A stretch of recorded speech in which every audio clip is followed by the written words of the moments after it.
મિત્રો, બોટાદની એક અત્યંત ચોંકાવનારી ઘટના સામે આવી છે। ચોરીના આરોપમાં આર્યન નામના 17 વર્ષના મુસ્લિમ યુવાનને બોટાદ પોલીસ થોડાક દિવસો માટે તપાસના કામે લઈ જાય છે। એના ઘર પરિવારને જાણ કરતી નથી, એના સગાવાલાને જાણ કરતી નથી અને સૂત્રો પાસેથી મને મળેલી માહિતી પ્રમાણે સબ્જેક્ટ ટુ કરેક્શન, ભૂલ થતી હશે તો હું સુધારીશ, પણ સૂત્રો પાસેથી મને મળેલી માહિતી પ્રમાણે બોટાદ પોલીસના કેટલાક પોલીસ કર્મીઓએ નશાની હાલતમાં આ 17 વર્ષના આર્યન નામના મુસ્લિમ યુવાનને એટલો બધો માર્યો અને એના ગુપ્તાંગમાં દંડા નાખી દીધા અને અત્યારે એ જીવન મરણ વચ્ચે એ બહુ મુશ્કેલ પરિસ્થિતિમાં ઝાયડસ હોસ્પિટલમાં એડમિટ છે।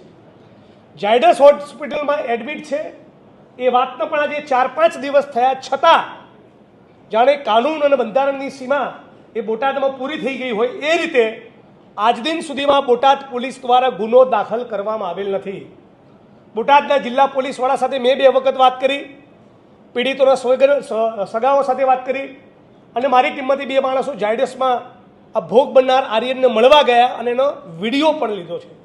એ છોકરો સ્પષ્ટ કહી રહ્યો છે કે આખી રાત બોટાદ પોલીસે મને માર્યો છે અને એના પગમાં સાથળના ભાગે, તળિયાના ભાગે એટલો બધો માર માર્યો છે કે એમના સ્વજનોના કહેવા પ્રમાણે કદાચ એને ગેંગ્રીન થઈ ગયું છે અને ગેંગ્રીન થાય, હું નથી ઈચ્છતો કે એવું બને, પણ ગેંગ્રીન થાય તો આપણે જાણીએ છીએ કે માસૂમ બાળકનો પગ પણ કપાવવો પડે। તો આ હદનું અમાનવીય કૃત્ય એ આપણા ગુજરાતની પરંપરા ન હોઈ શકે। એટલું આપ સૌ મીડિયાના મિત્રોના માધ્યમથી હું માગણી કરું છું કે રાજ્યના ગૃહમંત્રી, રાજ્યના ડીજીપી તાબડતોબ આનો કોગ્નિઝન્સ લે અને આર્યન ઉપર હુમલો કરનારા કોન્સ્ટેબલથી લઈને એસપી સુધી જે પણ અધિકારીઓ આમાં ઇન્વોલ્વ હોય એ બધાની સામે લાગુ પડતી કલમો હેઠળ ગુનો દાખલ કરી એ બધાને તાબડતોબ સસ્પેન્ડ કરી દેવા જોઈએ। બીજી બાજુ અમે લોકો સુપ્રીમ કોર્ટ પણ આ મુદ્દે મૂવ કરવાનું વિચારી રહ્યા છે અને પરિવાર સાથે સંકલનમાં રહી। એટલે આશા રાખું છું કે રાજ્યની સરકાર 24 કલાકમાં આર્યનને એના પરિવારજનોને ન્યાય આપે। એક એવો માસૂમ દીકરો છે જેના મા બાપ પણ નથી। બીજી વાત કરવાની હતી, આજે ફેક્ટરીઝ એક્ટમાં જે રાજ્યની સરકાર સુધારો લઈને આવી, આપણે જાણીએ છીએ કે સમગ્ર ગુજરાતમાં સરકારી કચેરીઓમાં, ખાનગી એકમોમાં, ફેક્ટરીઓમાં, કારખાનાઓમાં ક્યાંય પણ લઘુત્તમ વેતન લાગુ પડતું નથી। સરકારી કચેરીઓ જુઓ તમે, જિલ્લા સેવા સદન જુઓ કે સર્કિટ હાઉસ જુઓ, મોટાભાગના આઉટસોર્સિંગને કોન્ટ્રાક્ટના કર્મચારીઓને મિનિમમ વેજ આપતા નથી, સેલેરી સ્લીપ આપતા નથી, એનો પીએફ કપાતો નથી।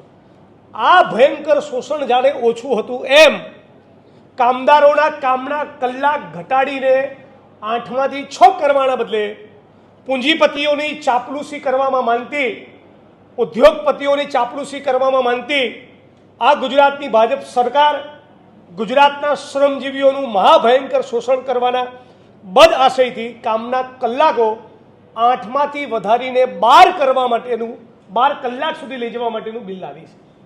બિલમાં એવી પણ જોગવાઈ કરી છે કે બહેનોએ પણ રાત પાળીમાં કામ કરવાની છૂટ મળશે।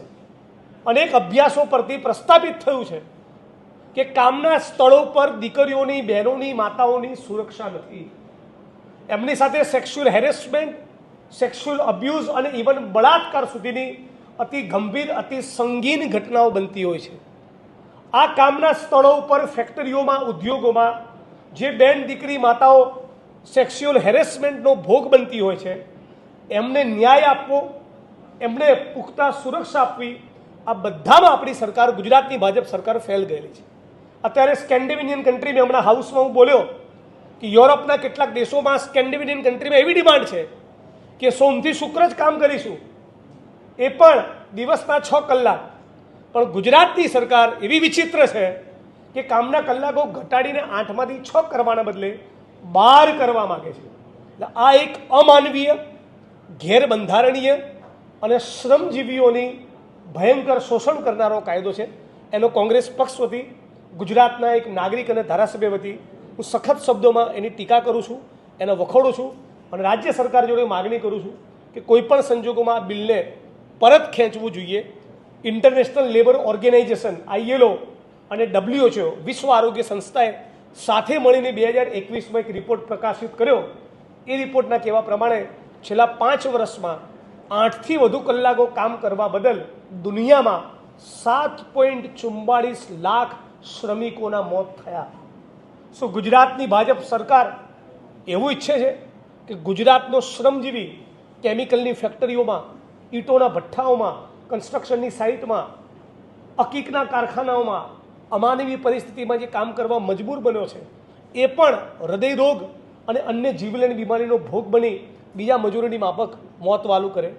રાજ્યની સરકાર ખરેખર જો સંવેદનશીલ હોય તો તાબડતોબ આ ફેક્ટરી એક્ટનો સુધારો પાછો ખેંચવો જોઈએ.